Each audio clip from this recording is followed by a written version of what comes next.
투자는 건강하게, 맘 편하게, 오래. 안녕하세요. 캐빈베스먼 허정국입니다. 오늘 촬영일자 3월 5일 수요일입니다. 오늘은 홈플러스 회생과 관련된 말씀 드려보고자 합니다.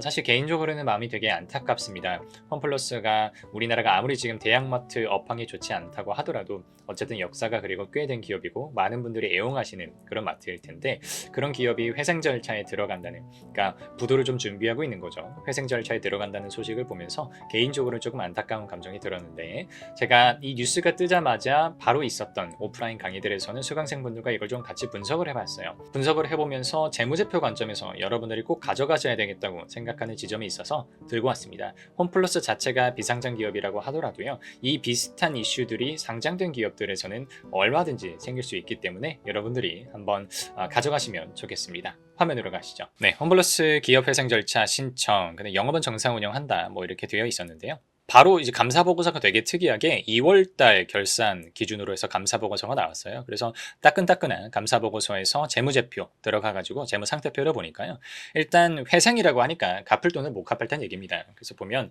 현금이 얼마 들고 있었냐 보니까 한 1,500억 정도 들고 있었다고 합니다. 그럼 이 1,500억을 가지고 얼마나 여유롭게 영업을 할 수 있느냐를 한번 저희가 살펴봐야 되겠죠. 부채 쪽 가서 보니까요, 제가 항상 말씀드리죠. 부채는 금융부채, 이자를 내가 내야 되는 금융부채하고 이자를 굳이 내도 되지 않는 영업부채, 이렇게 구분하라고 말씀을 드리죠. 그래서 단기차입금, 유동성 장기차입금, 사채, 장기차입금, 사채 이렇게 가지고 와봤는데요.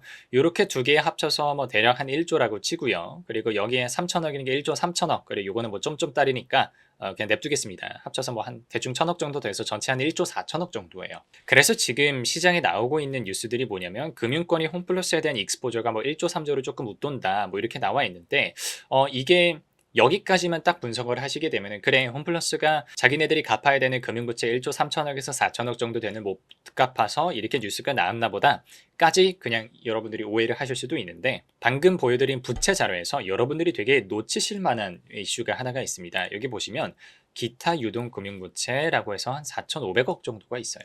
그리고 기타 비유동 금융부채라고 해서 한 1조 1,000억 정도가 있습니다. 합하면 1조 5천억이에요. 그러니까 앞에서 말씀드린, 그리고 참고로 여러분들이 혹시 오해하실 만한 게, 다른 강의에서는 리스부채, 금융부채라고 하던데 이거 왜 안 뺍니까? 라고 하는 건, 지금 기업이 뭐 회생을 하느냐 마느냐 관점에서 이 리스부채는 자산 쪽에 사용권 자산하고 연동이 되어 있습니다. 그래서 기업이 뭐 유사시에는 사용권 자산 다시 반환을 하면 이 리스부채도 그냥 상환하는 걸로 처리가 되기 때문에 제가 굳이 그렇게 포함시키지는 않았고요. 근데 다만 앞에서 저희가 다뤄봤었던 금융부채랑 상관없이 기타 금융부채라고 하는 친구들이 유동 비유동 합쳐서 1조 5천억 가까이 돼 있으니까 이게 도대체 뭐냐 하는 궁금증이 생길 수밖에 없죠. 그래서 주석에 가서 한번 찾아봤어요. 그랬더니 바로 그냥 나와 있습니다. 지금 비유동 금융부채라고 나와 있었던 거는 RCPS입니다. 제가 뭐 다른 영상들에서도 종종 다뤄드리는데, 상환전환 우선주가 1조 정도 투자받은 게 있고요. 이거는 기업의 그냥 최대 주주가 가지고 있는 그런 지분이라고 보시면 됩니다. 언제든지 보통주로 바꿔줄 수 있는. 그러니까 이거는 오너 입장에서는 그냥 물려 들어간 그런 금액이라고 보시면 되고요. 굳이 상환이 필요하다거나 하는 그런 부담이 있는 금액은 아닙니다. 근데 지금 저희가 문제가 되는 거는 구매 전용 카드 미지급금이라고 하는 유동 금융부채가 3,500억 정도가 타 있습니다. 여러분들이 이걸 한번 자세하게 보실 필요가 있어요. 주석에 어떻게 나와 있냐면, 당사는 뭐 현대카드 등과 당사의 구매 전용 카드를 이용해서 결제한 매입채무, 그러니까 매입채무는 외상으로 사오는 겁니다. 홈플러스가 대형마트잖아요. 물건들을 사와서 마트에서 팔 거죠. 사올 때 구매 전용 카드를 활용해서 사실상 여기 지금 보시면 역팩토링이라고 나와 있죠. 공급자, 그러니까 물건을 넘기는 공급 업체들이 이 매입 채무를 당사로부터 결제받기 이전에 금융기관으로부터 먼저 대금을 선수할 수 있도록 하는 역팩토링, 이렇게 나와 있어요.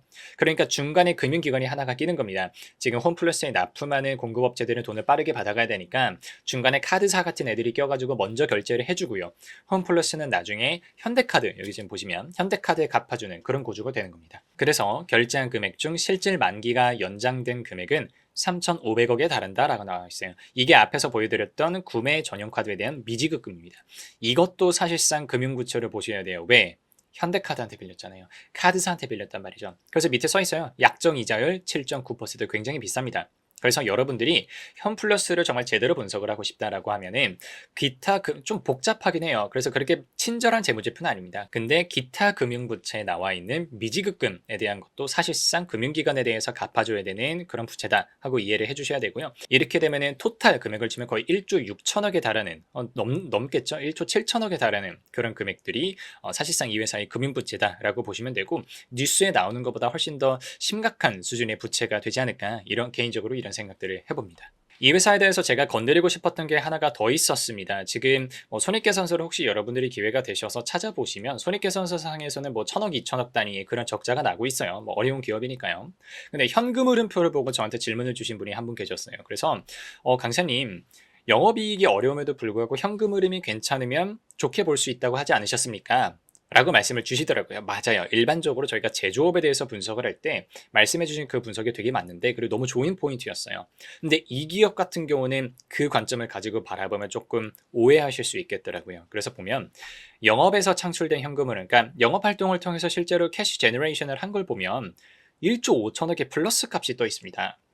그래서 영업이익은 마이너스 2천억이 났는데 여기서 1조 5천억이 뜨면 사실상 현금을 잘 벌고 있는 거 아닌가? 그러면 굳이 회생 절차에 들어갈 필요가 있었나? 이런 생각들을 저희가 한번 해보는 거죠. 근데 이렇게까지 보시면 여러분들이 실수를 하게 될 수 있습니다. 자, 보시면 밑에 재무활동 현금이라고 나와 있는데 여기서 현금이 얼마가 빠지냐면 1조 1천억이 빠집니다. 여기 밑에 내역들 한번 보시면 뭐 차입금 상환하는 거야 당연히 있을 수 있다고 쳐요. 근데 여기 보시면 아까 저희 방금 보여드린 것처럼 기타 유동금융부채의 감소가 9,600억이 다 있잖아요. 기타 유동부채 이거 거의 대부분이 미지급금이었거든요. 주석에 가가지고 이거 조금 복잡하긴 합니다. 조금 어려우실 수가 있어요.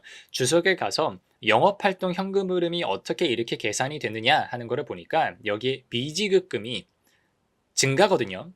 1조 1천억 원이 떠 있습니다. 이게 구매 전용 카드에 대한 미지급금이에요. 그래서 이게 회계적으로 되게 판단이 엇갈릴 수가 있는 건데, 일반적으로는 미지급금이 증가하는 거는 영업활동 현금 흐름 CFO를 계산을 함에 있어서는 플러스로 잡힙니다. 근데 이 회사 같은 경우는 굉장히 특이하게 이게 사실상 금융성 부채라고 제가 말씀을 드렸잖아요. 그래서 미지급금을 계속해서 이 구매 전용 카드에서 결제한 그 금액들을 계속해서 상환을 해줘야 됩니다. 그러다 보니까 영업 관점에서 내가 미지급금이 늘어났다라고 하는 거는 플러스로 잡아두고 대신 그걸 갚는 거를 그냥 재무활동으로 봤다는 얘기죠. 그래서 재무활동 현금 흐름에서 그거를 마이너스를 쳐놨던 얘기예요. 그래서 회계적으로 이게 틀린 작업이냐? 틀린 작업 아닙니다. 회계 기준에 맞춰서 처리한 거예요. 근데 굉장히 아쉬운 처리가 되는 거죠. 왜 그러냐면 결국엔 저는 뭐 회계적으로는 저는 실질성이 되게 중요하고 그 재무제표를 어떤 이용자가 읽는 건지를 저는 충분히 배려해야 된다고 생각을 해요. 근데 이렇게 되면 잘 모르시는 분들 입장에서는 되게 오해할 수밖에 없어요. 그러니까 영업활동 현금 흐름만 보면 되게 회사가 돈을 잘 버는 것 같은데 사실상 윗돌 빼가지고 아랫돌 깨는 그런 격이 되는 거죠. 미지급금과 관련해가지고 미지급금이 늘어나는 거는 영업활동에 넣어가지고 CFO는 플러스로 만들어 놓고, 근데 그거를 또 금방 갚아야 되니까 구매 전용 카드 금방 갚아야 되니까 그거는 재무활동으로 유출이 되었다고 해놓고, 물론 이게 잘못된 회계 처리는 아니지만 보는 사람 입장에서는 되게 억울할 수가 있는 거죠. 오해하게 될 수가 있는 거고.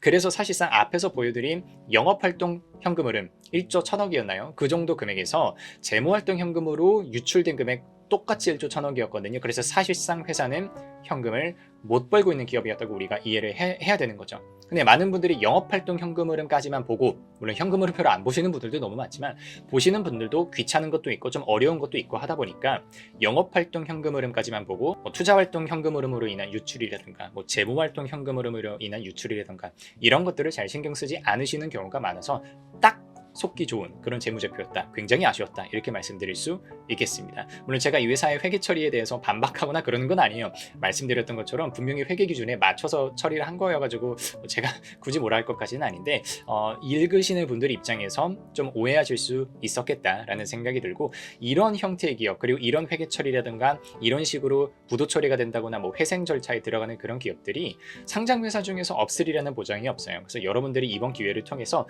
재무제표라고 하는 게 이런 관점에서 되게 중요할 수 있구나 하는 걸 가져가시는 계기가 되었으면 좋겠습니다. 오늘은 여기까지 하겠습니다. 감사합니다.